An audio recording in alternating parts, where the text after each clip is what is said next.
In this video, I'm going to show you how you could make $2.2 million starting as a level 1 player in GTA Online. So to start things off, steal a car and head over to this icon on the map. This is a stash house. When you get there, head inside and take out all of the enemies. Once you've done so, find the yellow sticky note with a 3-digit code on it and input the code into the safe. Take the valuables from the safe, and if you can escape the area successfully, you'll get $30,000. Once that's complete, you'll then need to do 4 things in order to prepare for the next part of the process. First, head over to an ammunition and pick up a special carbine and a machine pistol. Second, buy the cheapest available garage to you, which may be free as it was for me. Third, buy the Duke of Death for free off the Warstock Cash and Carry website. And fourth, head over to this icon on the map and look for a box with tape on it within the white circle. Once you find it, pick it up as it will give you roughly $20,000, full snacks, and full ammo. Once you've done all 4, then head over to this yellow R on the map. There, you'll be able to start up the first Dose mission storyline. This is a 6-part storyline where the first 5 missions pay out $50,000 as a first-time bonus, and the finale pays out $250,000. Each mission also pays out roughly $10,000 to $20,000 for completing it, so in total for the 6 missions, you're going to make upwards of $600,000. Now, for the most part, the missions are fairly easy to complete and should only take about an hour and a half to do. But there are a couple tips for each that I want to share with you, as it will make completing them a lot easier. First, make sure to use the Duke of Death for each mission, as the vehicle is almost completely bulletproof. Doing so will make combat easier since you could shoot at enemies from within the car while staying safe yourself. Second, before starting mission 3, purchase a homing launcher from an ammunition. This will allow you to easily destroy all the property in Stab City from a distance using a higher vantage point in mission 3. You can also use the same tactic in mission 5 when you have to destroy the 3 hippie vans and the Valkyrie at the Ultras camp. And finally, the last important tip I could give you is to go to this location on the map before mission 6. Here you can fully replenish your snacks by heading over to the bowl on the table in the main entrance. The finale is going to have a lot of combat, so make sure to use as many snacks as possible to replenish your health. Now, if you're struggling with these missions and want some help, I'll leave a link in the description down below to an older video of mine where I went through each mission in more detail. But with that being said, once you've completed all 6 First Dose missions, the next thing to do is to complete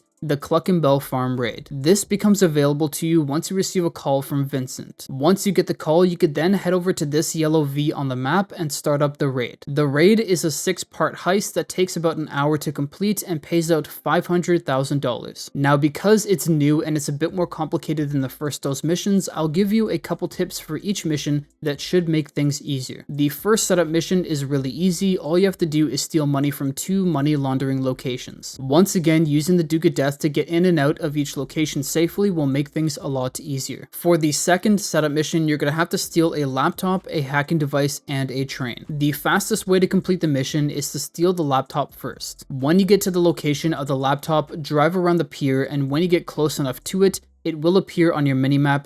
You could then pick it up and then head to the Terabyte. At the Terabyte, you'll have to take out 4 rounds of drones, but once you've done so, you could then grab the hacking device and finally head over to the train. At the location of the train, take out the guards one by one until one of them drops the keys to the train. Once they do, pick them up and then start driving the train. From there, all you have to do is hack the streetlights on the way to your final destination, and that is going to be the mission done. Now, the third and fourth setup missions are how you're going to determine your weapons and escape vehicle for the heist. For each, you'll have 3 options to choose from, but I do suggest choosing option A for both, as they suffice. Both missions are easy to complete, so there's nothing to cover there. Just make sure to text Vincent and confirm your options for both after you've completed the missions. Moving on to the 5th setup mission, this is by far the most important of them all, as it will decide whether you take the stealthy or aggressive approach for the finale. To start, you'll first have to hack 2 vans in order to get the location of one of the Cluck and Bell Farms hubs. When you get there, first take out every guard in the building before the bar in the bottom right corner goes to 0. After that, wipe the CCTV footage in the office and sabotage the Cluck and Bell delivery trucks. Finally, grab a drill and start going through each of the lockers until you find the one with the keycard in it. Once you have the keycard, you could then leave the building, take the flatbed,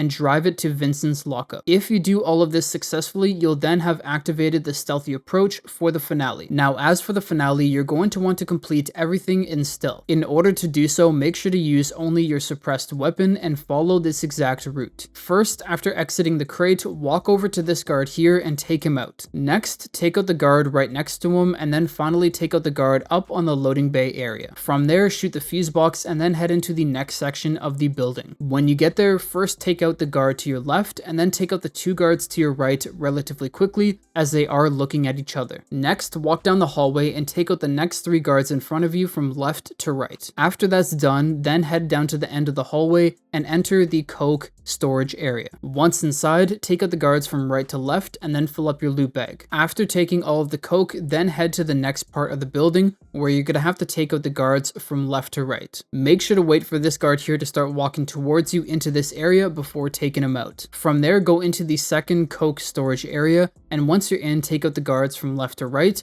and search each crate to get the rest of the coke. After finally filling up your loot bag, head into the next section of the warehouse, and in there, take out the guard that is looking directly at you, and then run in quickly and take out the guard to the left. Once you've done that, head to the final section of the building, take out the guard looking at you directly in the entranceway, and then take out the final 2 guards outside of the office. And with that, you've taken out every single guard in the building, so all you have to do from there is go find the keys on one of the tables, unlock the office, and hack the office computer. From there, use the hacking device to hack the 3 computers in the warehouse, which will then give you a 3-number code. Use the code on the safe in the office, and then you could exit the building by shooting the fuse box at the shutter doors. Exit the building to the right and then hug the wall all the way until you get to this point here. Once here, make a right and take out every single guard on your way to getting to your getaway vehicle. Once you get your getaway vehicle, head to the train tracks, make a left, and follow the train tracks all the way until you get to the windmill farm. At the farm, you could lose the cops, and then you could head over to Vincent's lockup,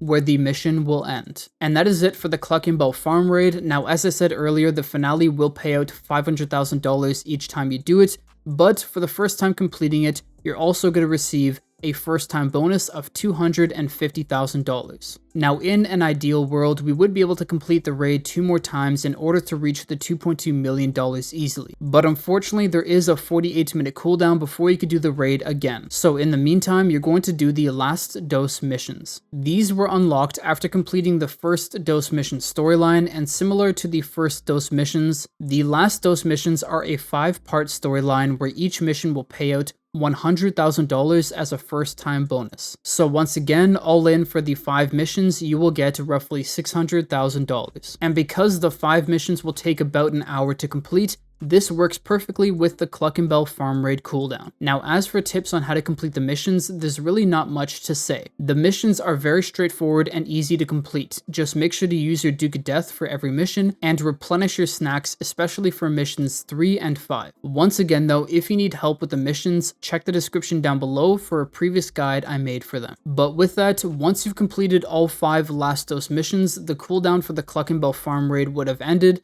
so start up the raid once again and make another $500,000 in roughly an hour. And once you've done that, you'll then have made $2.2 million, which is enough to buy the best business in the entire game, the Kasaka submarine. Now, if you'd like to know what businesses or what things to spend your money on, or how to make even more money after all of this, make sure to check out my videos linked in the description down below. I have tons of guides on how to make money in GTA Online. But with that being said, I hope this video helped. If it did, please drop a like. If you're a new, subscribe. I will see you in the next one.